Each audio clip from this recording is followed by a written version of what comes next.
Here we are again. Welcome to the Go-to-Market Reset live show. I'm Nigel Maine, if you've not been here before. Thanks for joining me. What we're going to be talking about today is going straight in there about visibility. One of the problems that we see and understand. If you see me looking over there, it's because that's where my kind of monitor screen is. So I just know that I know what I've got on the screen and what I'm actually doing. So visibility, it falls into two kind of categories. I think maybe I should just preface this with who we are, what we do. We're a go-to-market reset software-related company. We provide software infrastructure or business infrastructure to replace existing go-to-market operations because it does not work. We are all abundantly aware that the promises that have been made to us by go-to-market teams don't come to fruition, that the software that has promised goodness knows what doesn't really work.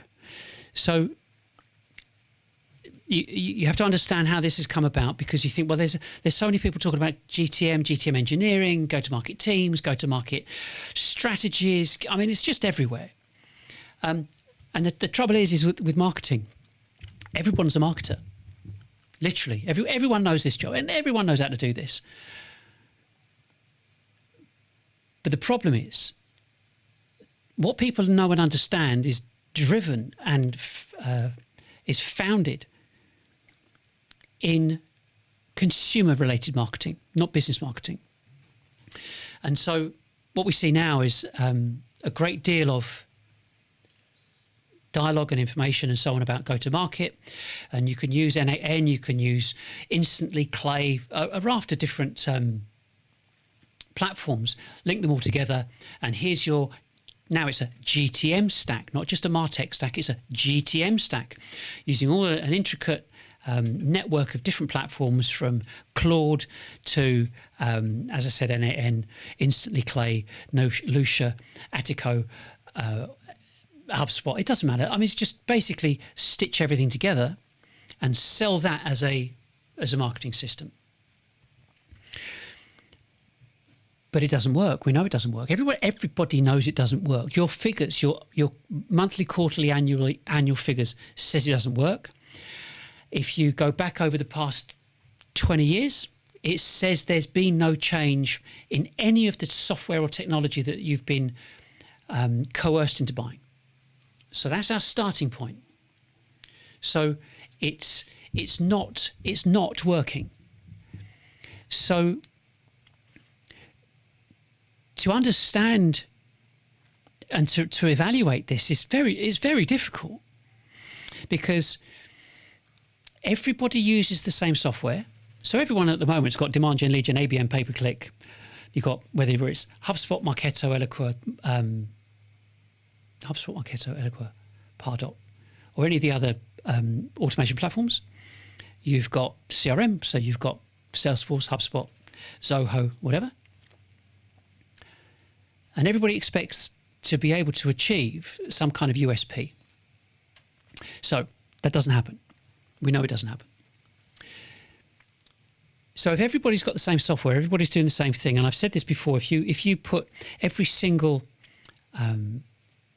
marketing team in a circle, and there are 250,000 businesses that have 10 employees or more in the UK.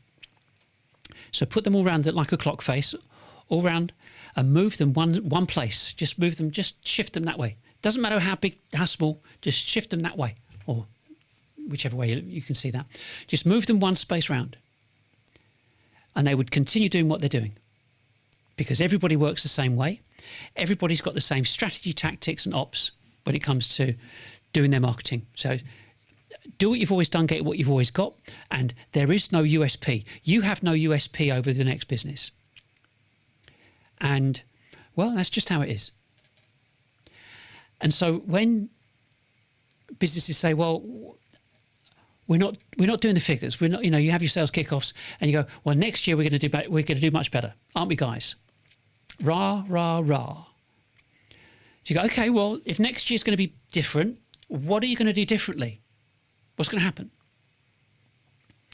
And this is where it kind of starts to fall apart, because nobody does anything differently. Same old, same old. Demand gen, lead gen, ABM, pay-per-click. Change the pictures, change the text. That's it. But it doesn't work. So, it doesn't matter whether you've got 40 people or 4,000 people working for you. Visibility is a problem. And you look at the RFPs, you're not getting enough. You look at the actual numbers of appointments that are being achieved by the salespeople. Just forget everybody else for a minute, just the salespeople. How many appointments do your salespeople do on a daily basis? And some people will laugh and go, daily? Oh, okay, week. How many appointments do you do a week? New prospects. Weekly? You mean how many a month? Just think about that, because that's the infrequency of what happens. So you want to sustain and maintain your levels of business, but you're hardly seeing anyone. If you're not seeing new people, forget it. Nobody really pulls rabbits out of the hat. You go, oh, look, we've suddenly got this business. And that's the fundamental, critical problem within businesses. And so we have to look and concentrate on visibility. How do you achieve your visibility? That's the question. And if you're not succeeding at it in the visibility stakes, what are you doing that will increase or decrease that visibility? Because it all starts from visibility. We know that. You can't say, well, I tell you what, we've got this many appointments.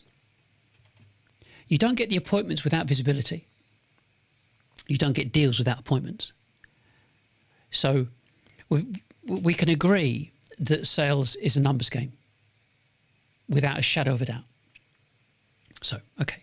So if sales is a numbers game, let's start working backwards. So you've got a close rate, so the numbers of deals, numbers of appointments that your salespeople do, and of those appointments that they do, how many deals do they get? Now, do you want to decide whether this is the ability of the salesperson or the ability of the company? That's important, not for me to think about, but for you.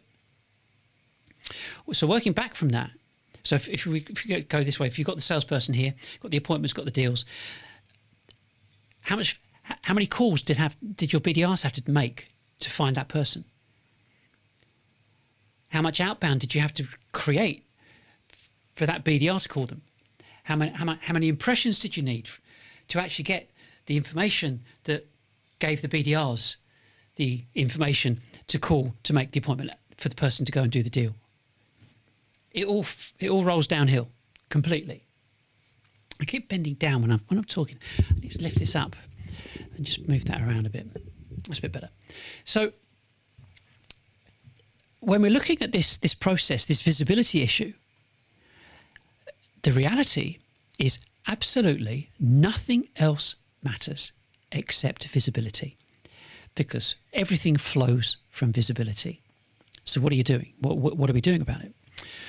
Well, it's not completely straightforward, as we all know, because we've got this thing called GDPR. You might have heard of it.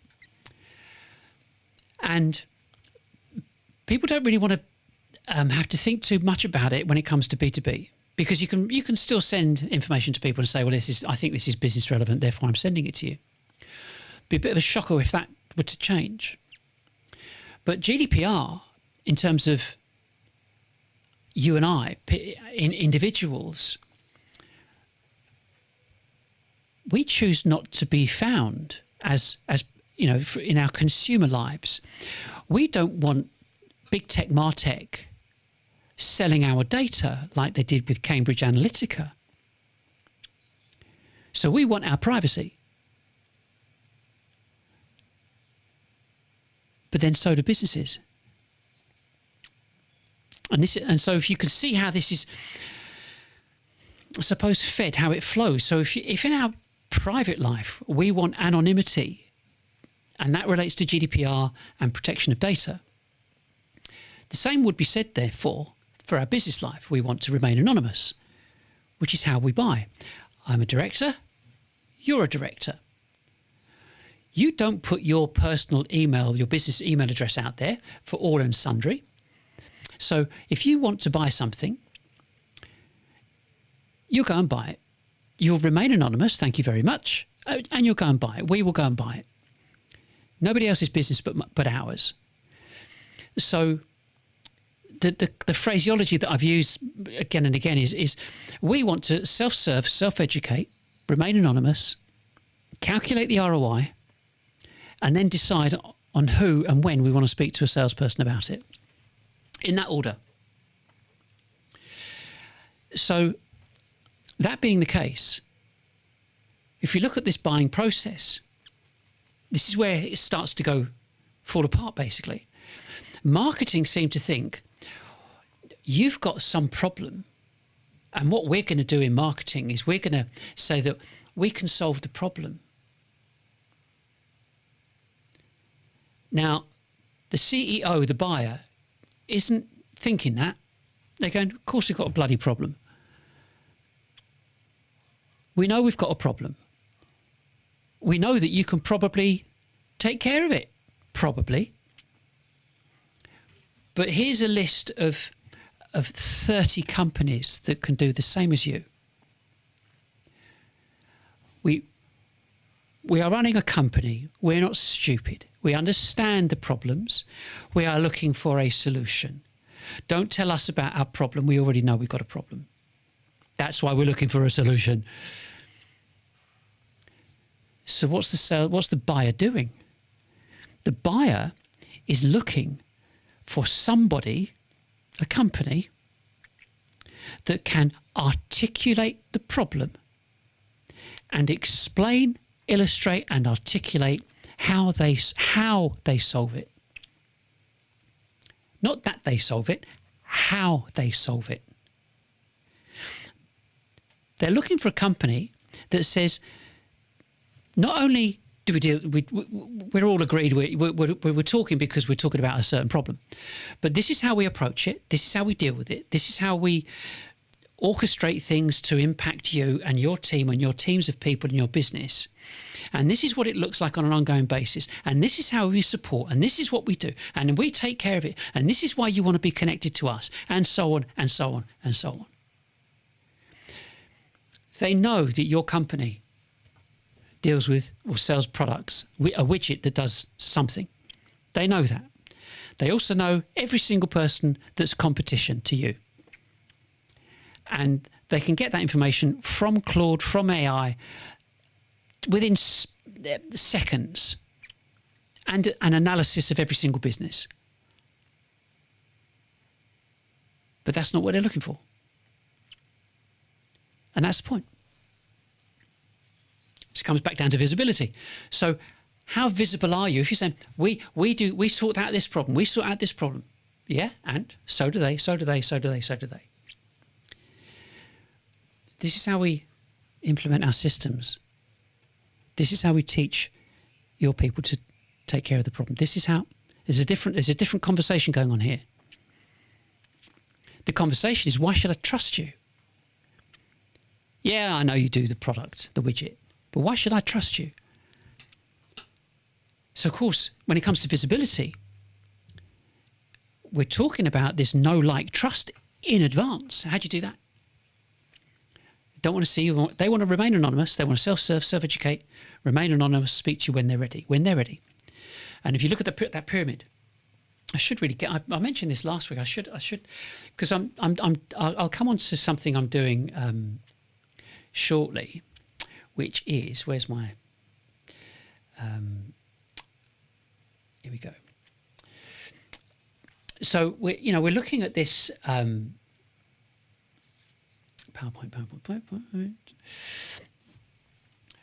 We're looking at this pyramid, and the pyramid says, as a business, we've got our mission, we've got our strategy, tactics, and operations, daily operations.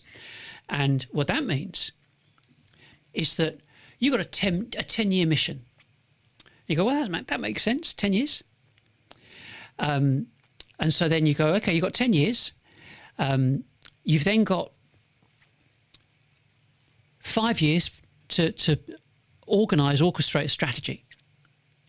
3 years to look at your tactics and to look and manage and adjust your tactics. And annually, you've got your operations. And the point here is that if that's how it rolls, if that's how it works, let me put this on the screen. If that's how it works, and we've got this oops, let's make it a bit bigger.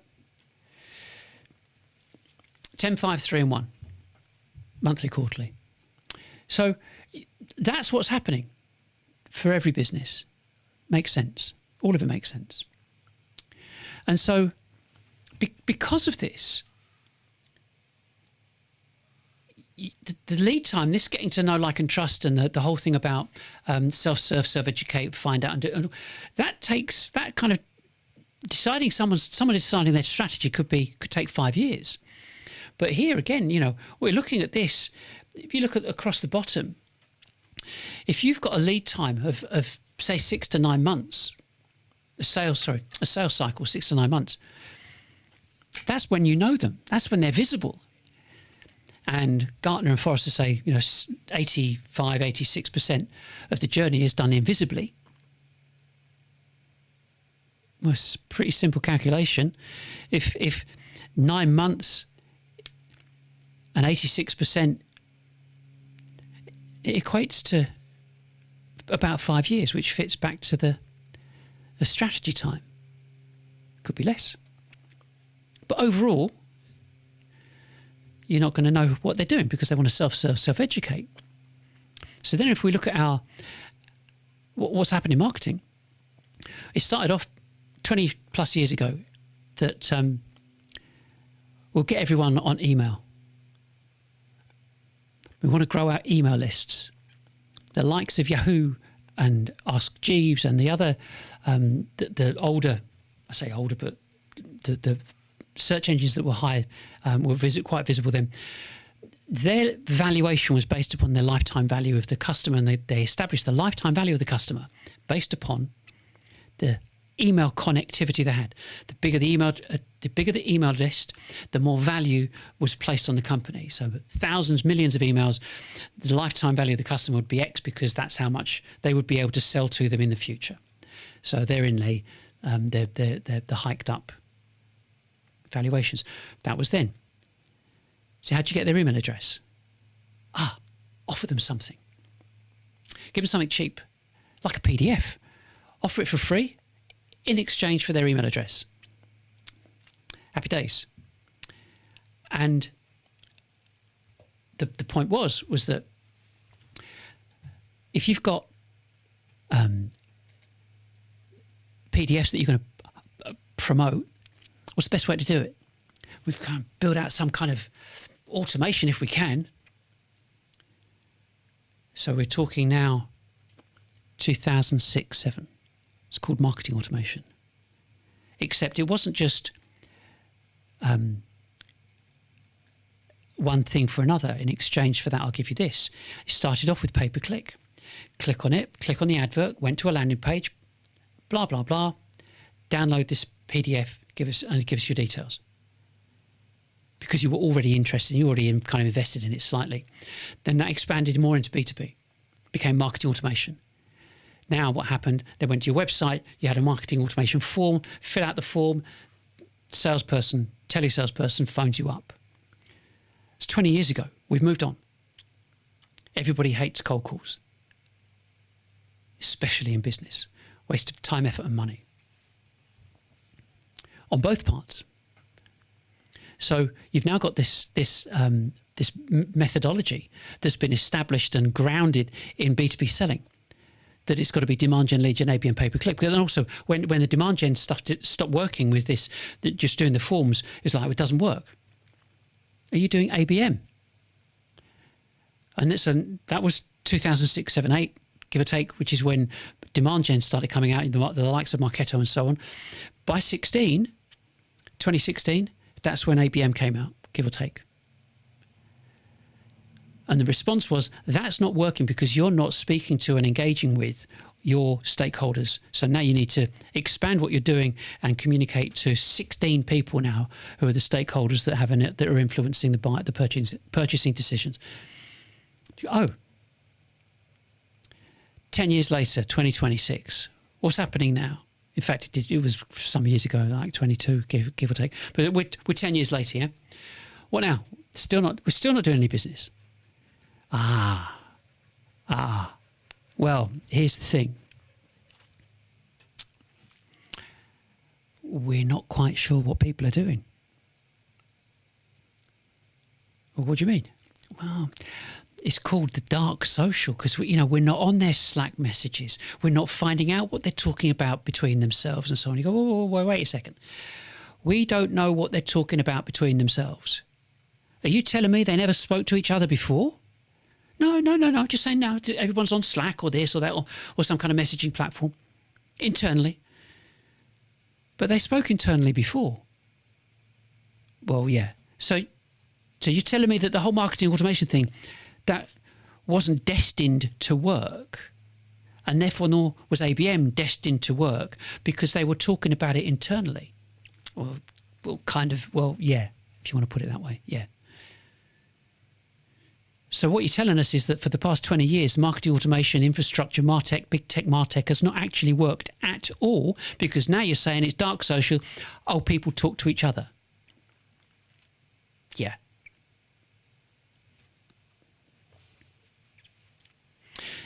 So we're talking visibility here. How do you think that's affected visibility? You as a business owner, you want visibility. No visibility, no business. And you've been told by this other group of people in marketing going, visibility is done this way. This is how you do it. This is how you do it. This is how you do it. And now we're at a point where they're saying, actually, we're not involved in the conversation at all. And the response is, okay, so how do we get involved in the conversation? How do we get visible? We use BDRs. We phone them up. We get them on Sales Navigator, on LinkedIn. Scrape and spam and do this. Oh, it's not a problem. We're gonna do it this way. Be fine. Okay. So how's this all going to work then? Well, you use N8N, Clay, Instantly, Attico, Lucia, integrate all of that with HubSpot and so on, and use N8N to join and everything together. And we keep the stack. We just add to it because if you don't add to the stack, we're going to fall behind. And that's what you need now.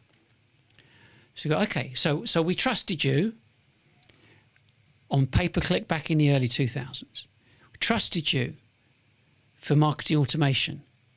Trusted you for ABM, listened to your dark social, and now we're trusting you on GTM Stack, GTM Engineering. Right. Got any guarantees? Oh no, can't do that. So you're telling us that to get in front of people, we've now got to do what? Sorry. Well, some people call it scrape and spam, but it's not really. We're just looking to find the ICP, the ideal customer profile that we can latch onto, and then stalk them and find out what they're doing and what they're listening to and what messaging they're putting out. And if they put a message out and say, we're going to do this, or we're looking for that, or we're going to recruit or whatever, they've got some money, they're actually doing some business. So we that's how we get in. All right, okay. Anything else? Well, no, not really. But what we also do is we'll continue to use Candy, Lead Forensics, and all the other people, so we can find out who's actually going on our website. And then, because we're using platforms like Cognism, who use Bombara as well, I think it's Bombara. Anyway, what we can do is then we can also find these people when they buy something for their kids or their family. What do you mean? Well, we've got all the consumer data. So someone buys something from Amazon or from something online from their office, and they pay for it. We've got that detail. We know the name.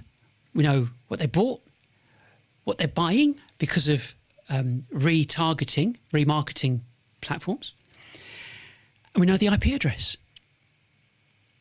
We trace the IP address back to the company, and so now we know the company, so we can phone them up and track them on LinkedIn now, and we've joined all the dots, we've identified them, we've exposed them, we've revealed them.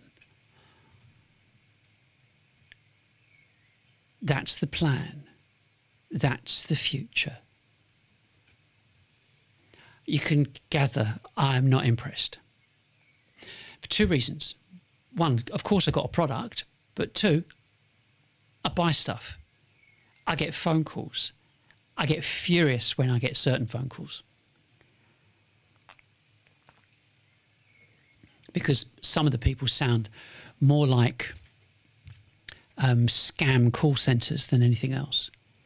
But they're talking to me about my business. So I'm kind of not impressed.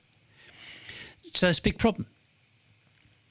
So we're kind of getting back to visibility again. So what we're doing is, here we are as a 20, 30, 50, 500 person company being encouraged by marketing to scrape and spam. Oh, but we're using AI. You go, big deal. Tokens are tokens, however much it costs. So what? You still haven't got over that issue to do with getting a business getting to know, like, and trust you. Because if they're not on that journey to want to get to know, like, and trust you, you're not selling anything. You're not going to sell anything. Because, I spoke to someone a couple of weeks ago who said that, when we see the deals that are going out there, we might get 1 in 10. The other 9 don't even know us. It's a big company, big company. You don't even know, you've not even heard of us. So if you've got companies with thousands of employees across the world, and there are situations today, they go, they've never heard of us. How many people have heard of your company? Do you know? There's a two-way thing here. One is your total addressable market. Do you know it? Can you identify it? And if you can, well, that's great. That's really good, because that's the starting point. So the visibility bit starts to become a bit easier.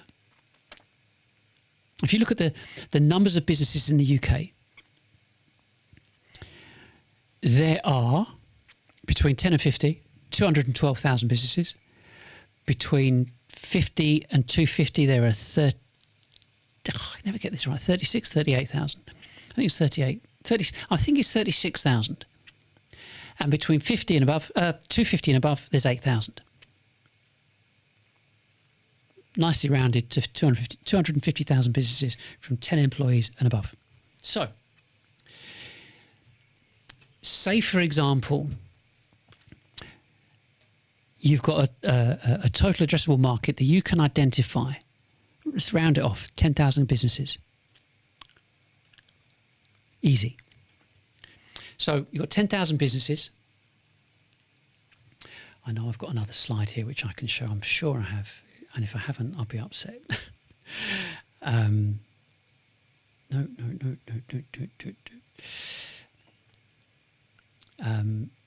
talk amongst yourselves. So 10,000 businesses. Oh, no, here we go. I'm sure it's it. Oh, it's a different slide. The thing is, I'm talking about, just to let you in on what I'm doing, on a bigger picture, is that I am in the process of using our infrastructure. Oh, look, found it. Using our infrastructure to build out a new live show series. I'll come on to it in a second. But this is why I've got nothing on the teleprompter.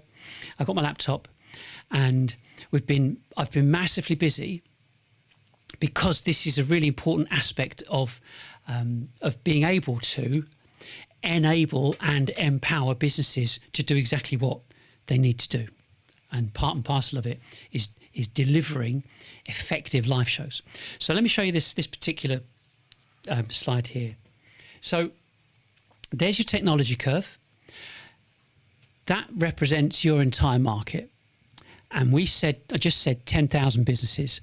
So you've done two things. You've identified your total addressable market. You said it's 10,000. You've gone and bought a 10,000 name database from a data company that's cost you £3,000, £300 per thousand. You're now looking at this, and we're saying, right, that first segment right over here. Let me just do this bit. Laser pointer. There we go. So this area here, okay. So 2.5 to 13.5, that gives us 16% of your total addressable market are active. They're thinking about moving forward, keeping on top of things, being the first, being the leaders in their market. The rest of them, not so much. Early majority, late majority, laggards. So we just concentrate on that 16%. So now we've got 10,000 businesses. We've got 16% of them, fairly acceptable number, and they are looking on a regular basis. That's how they think. You send out an email to 10,000 businesses, costs £100, if that, every week. You also do banner adverts, and the way that works is that you upload the same 10,000 name database to LinkedIn. LinkedIn send banner adverts to the exact number of people that you've got identified through those emails. Two-pronged attack. Some stuff will go to spam, the banners won't. Either way, you're going to get the coverage. There is no other way except putting banners somewhere else, like another website, and that type of advertising, if that's what you wanted to do. But you could. So to reach your total addressable market, you message them and tell them. And part and parcel of that is posts that go out on LinkedIn as well. So you've got three things going on. You've got social posts going out, you've got emails going out to your total addressable market, and you've got banners appearing on the news feeds of those people in your total addressable market. You've now just achieved total coverage. You have to think about that. And the reason I say you've got to think about it is because most marketing companies are focusing on AI-based scrape and spam. It doesn't work because of the messaging that's required is to say, we know you've got a problem. You wouldn't be looking at us if you didn't have a problem. So we've identified, we now are on the same page that we know, you know that we provide solutions for the problem, and you know that you've got the problem. Let me show you why we're such a great company. This is how we start. This is what we do. This is how we organise it. This is what we want you to do. This is how we teach. This is how we impart educational information so that you know that you're able to make that decision and you're going to feel comfortable making that decision with us. We are going to give you everything to help you get to know, like, and trust us because we want your business, and the only way we can prove that we want your business is by demonstrating it to you this way around. So you're with me, yeah? So how does any company do that? It's going to be difficult to come out of that live show. It's going to be difficult. And so the only way you can even attempt to do that is looking at your existing infrastructure. We've moved away from this sales and marketing divide, this tension between sales and marketing. No, there is no tension. It's marketing telling everybody that salespeople can't sell. Yet your salespeople are the people that get the ink on the page, on the paper. They get the signed deal. But the thing is, you've got this constant marketing salespeople saying the leads are no good. And we're back to, if you've seen the film Glengarry Glen Ross, leads are for closers. Yeah, ABC, always be closing. But the bottom line is that what is marketing saying that should encourage or engage a potential prospect? What are you saying? Because if you're not physically working towards a method that says, look, we're transparent, we're open, here we are, this is how we help, this is what we do. There is a reason why certain businesses get on the radar of your prospect before you do, because they're doing something like that. Bit of it's kind of it's not something you could write a business plan on, because they just happen to be right time, right place, or right place, right time, and so on. Because it's not based on technical ability, almost like fluke, and you lose out on 90% of the rest of the business. So there has to be this methodology, this approach that says we must have the ultimate ability at visibility. If you don't, you're dead. You know you're dead. And again, you look at all of this technology. If you go this way, all this technology over 20 years. If it worked, I wouldn't be talking to you now. Simple as that. Would not be I'd have nothing to say. But 20 odd years of MarTech promises doesn't work. I know it doesn't work. I've been doing this for 40 years. I know it doesn't work. Everybody else knows it doesn't work, but they don't really want to say anything, because what else are you going to do? There's no point saying something works. Come to me with a solution. Don't come to me with problems. Your CFO knows it doesn't work. Knows it doesn't work. CEO knows it doesn't work. Salespeople know it doesn't work. Yet people in marketing go, oh, look, we're doing great guns. Look at the analytics. Look at what's happening. Look at the clicks. So what? Look at the downloads. So what?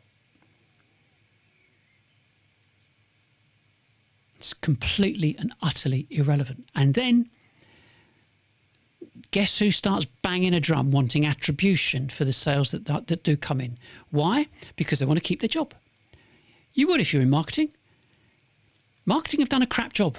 I mean, that's just how it is. They've not read the writing on the wall, which says self-serve, self-educate, remain anonymous, calculate the ROI before speaking to someone.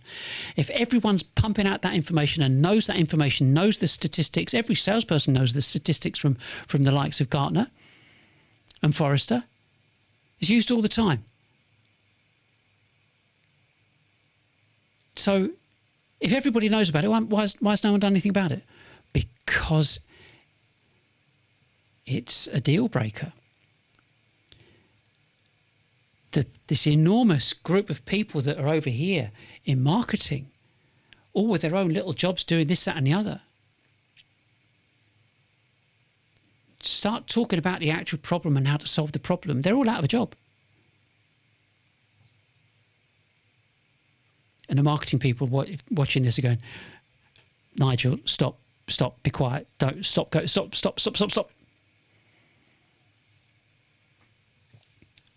I know I'm right. But it's worse than that. It's no good someone just going, I think I'm right.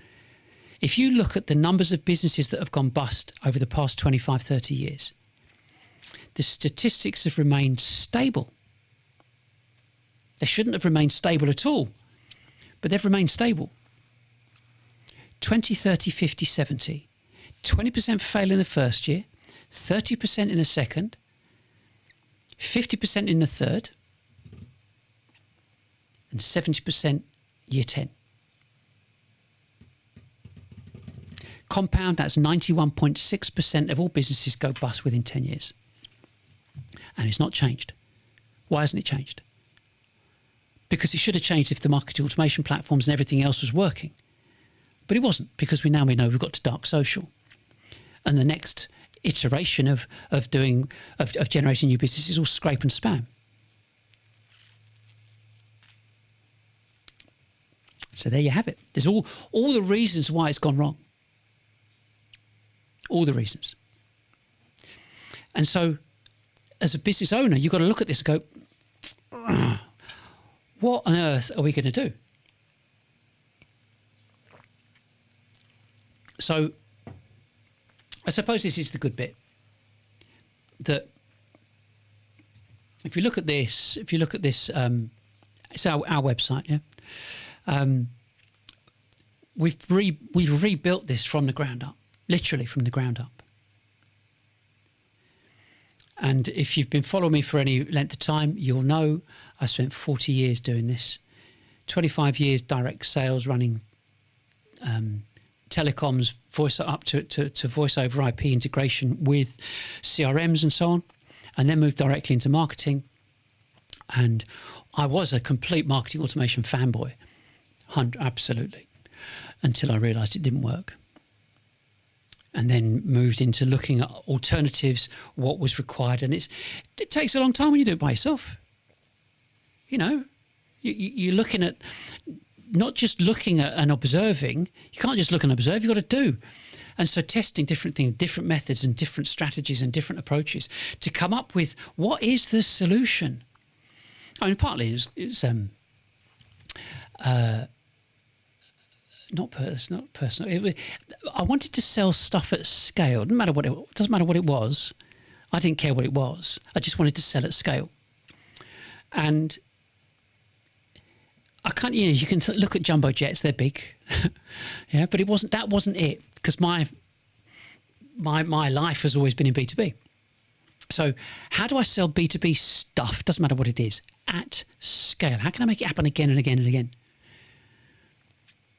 And that's what drove me to keep pushing forward to try this and try that. And it started off with thinking it was cinematic quality video that you would do, and then lockdown, and then we moved on to this type of stuff, streaming.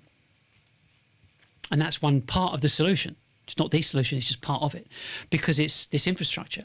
So if you look at what we've got here on the screen, at the top is the infrastructure. And you click on that, changes at the bottom. Then we've got the way that you reach out. We talked about this as a website, open access website, take the forms off it. Social posts, emails, banners. And that section in itself, very clever. To come onto it. And then we've got the live show, Connect, which is an appointment making infrastructure, which I talked about. Or did I? It's one of those things. You know, one talks about these things a lot. What we have,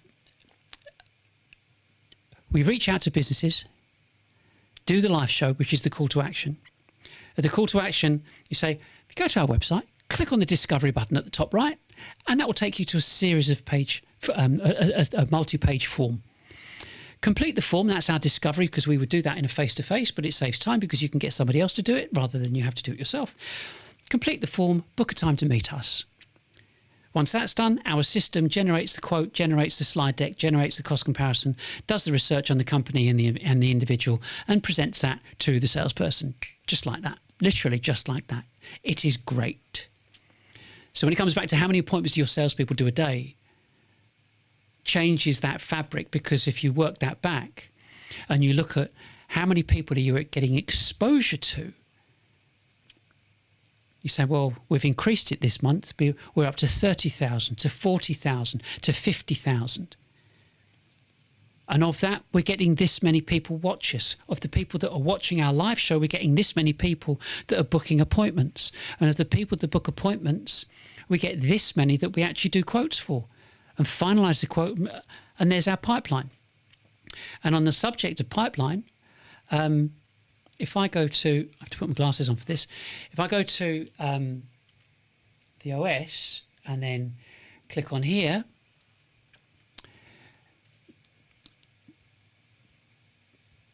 I can't get it to enlarge. Doesn't matter.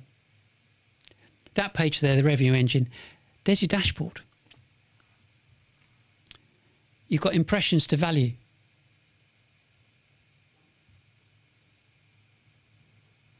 Impressions to pipeline. And then there's the rest of the other screens and so on. But that's what this is about. It's not about anything other than how do us in this market, this business, how do we get to a point where we are looking at the appointments that we're making? Why isn't that? That's not refreshed, is it? I wonder why it didn't do that. See if it comes up again.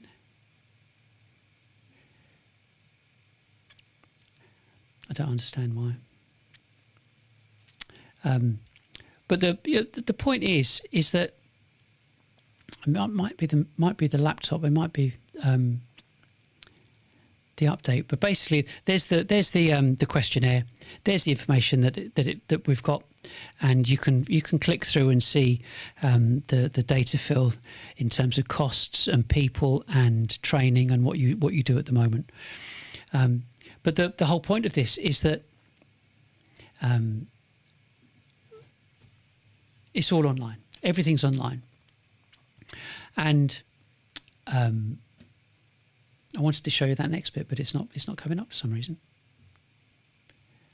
It's called doing it live, isn't it? Maybe if I go back to the home page, I'll try that. So the whole point is that we've created this infrastructure that gives you the most greatest, highest level of exposure you could ever hope for, because it's targeted at your total addressable market, not anyone else. It excludes the stuff that you're not interested in. And because you're doing a social posting, anybody else that might be interested, they'll pick up on that. The call to action does things like teach them, download this, have a look at that. We've put some information out. We've got 1,000. We've got it's over 2,000 now of downloads, because we're looking at educating our market. So when you take a step back and you're not on the front foot trying to make that appointment, saying, "Oh, we need to see you. Let's book a time in the diary." No, people don't want to do that. What we want to do when we're in buying mode is learn and find out and say, "Can you support? Can you do this?" And that's why if you look at on the OS information we've got here.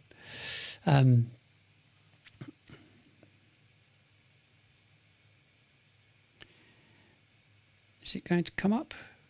Maybe, maybe not. The whole point is how does it work? How is this going to work? How is it going to work for people?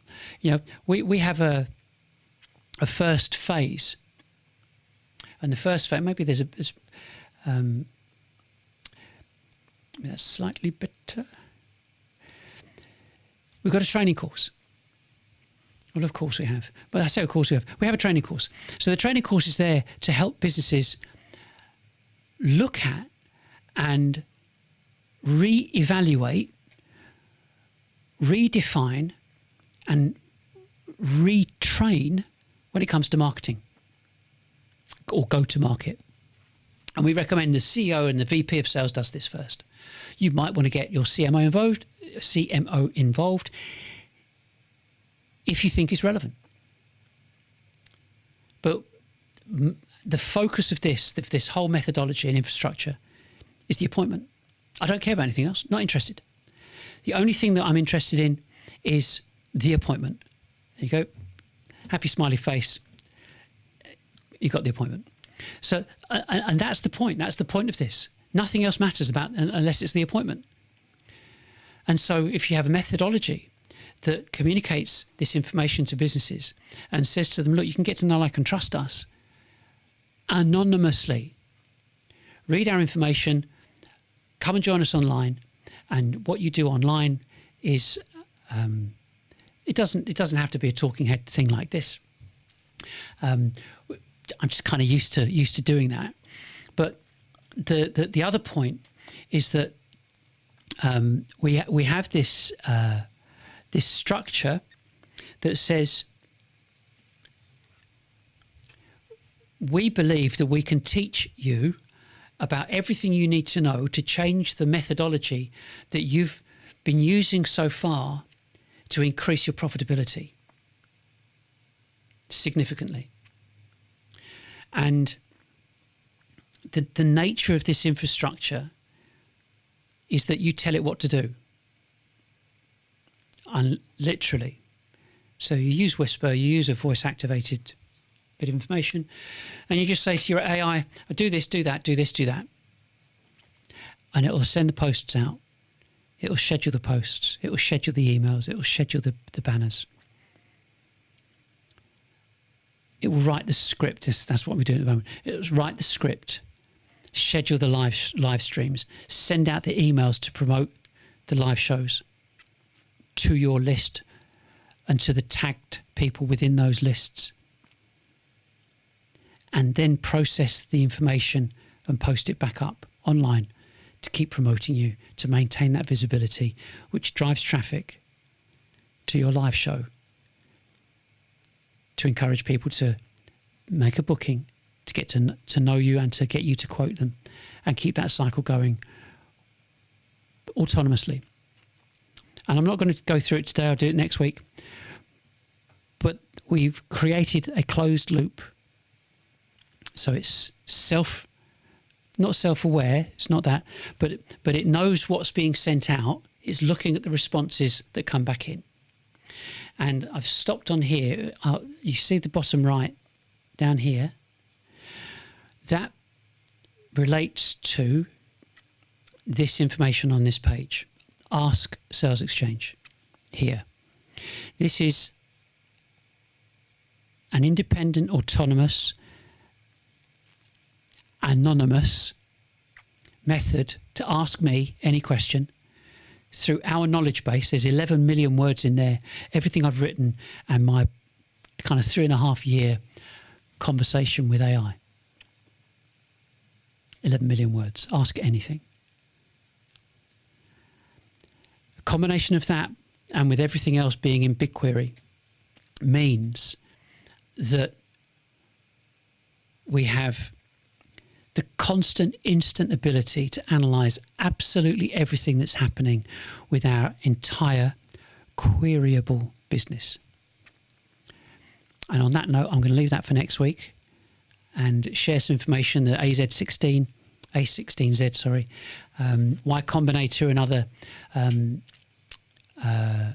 Silicon Valley investment companies are talking about, and to show you how we've structured ours with a a completely queryable business with 11 million words, which is 186 dummies books,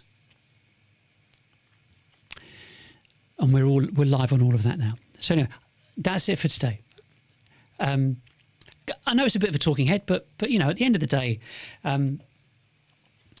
what I say doesn't seem to be kind of mainstream. And it's not mainstream because it's not. The view is, what else are you going to do? It's always the same. What else are you going to do? And we're saying now it's called salesXchange OS is what you're going to do. That's the next stage. Why would you do it? Because It absolutely slashes your costs, increases your visibility and profitability from day one. How you do that is up to you. This isn't a matter of saying get rid of a load of people. I'm not saying that. But what I'll leave you with is what IKEA did. Oh, and Salesforce. Salesforce they implemented AI and got rid of 4,000 people. Now they're paying for it. Okay. The next part was that my bell's going to go, I think.